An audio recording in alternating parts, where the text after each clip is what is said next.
Hi everyone, in this video we're going to go over how to fix a 500 error on your WordPress website. Now the very first thing you're going to want to do is if you run into a 500 error is to check your server error logs. Now all of your 500 errors will be recorded there, but you want to make sure to check with your host to make sure they have an enabled logging for your site.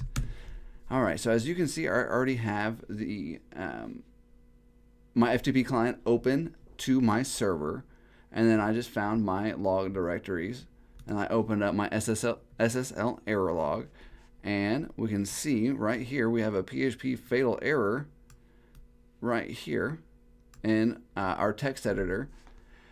And let's take a look. We can see that it's in the WP Content Plugins iTheme Security Pro core.php directory, and it's trying to pull that up, but it can't, which is causing the 500 error on the site.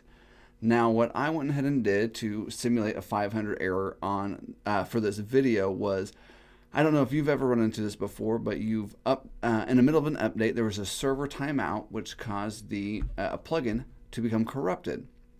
And so what I did is I just deleted a file in the iTheme Security Pro directory that would simulate this to cause the 500 error. And now the easiest way to resolve this would be to go back over to your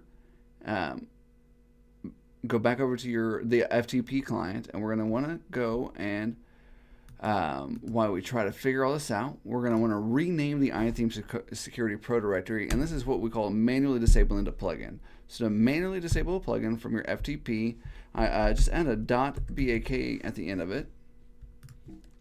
All right, and then now that's going to manually disable it. So now we can go back over to the site, and then we can click reload. Okay, now we can see that that is fixed, but we aren't done yet. We still have to deal with the compromised plugin.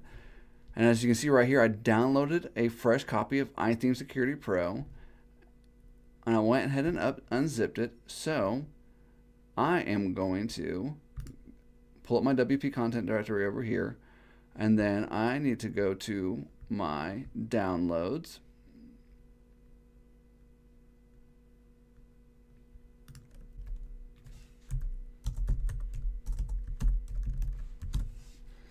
Okay, and to go to my downloads, and we have the iTheme Security Pro unzipped right here. And so what I can do is just drag and drop this into my plugins directory, and this is going to overwrite all the bad stuff. And once that is completed, we'll be able to go back into the back end of your WordPress site to activate iTheme Security plugin. You can see it's doing all this hard work right here.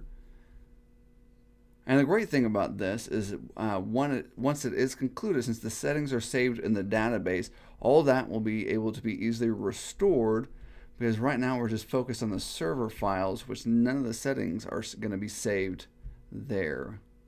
Hi everyone, welcome back. I went ahead and paused the recording, that way you didn't have to sit there and watch the plugin update. I promise you it was not very exciting. So I went ahead and removed the old plugin that we renamed .bak now that we have the new plugin in the plugins directory.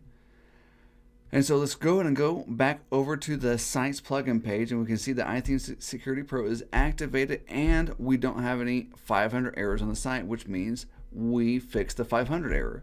Now, I hope this video will be useful for you to help you identify what's causing the 500 error on your site. And if you'd like to see more videos about all things WordPress, don't forget to subscribe. Hey, thanks.